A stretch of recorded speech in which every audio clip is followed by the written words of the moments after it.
Poucas coisas unem tanto quanto uma roda de amigos ao redor de uma fogueira à noite. Ela aquece, hipnotiza e transforma até o jeito que a gente come e bebe. Uma cerveja gelada parece ainda mais gostosa perto do fogo. Um marshmallow fica ainda mais doce. Um queijo no espeto ganha outro sabor. E um vinho, então? Vixi!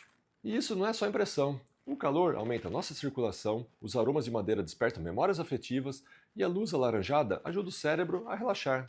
Desde a pré-história, o fogo é o ponto de encontro e continua sendo até hoje.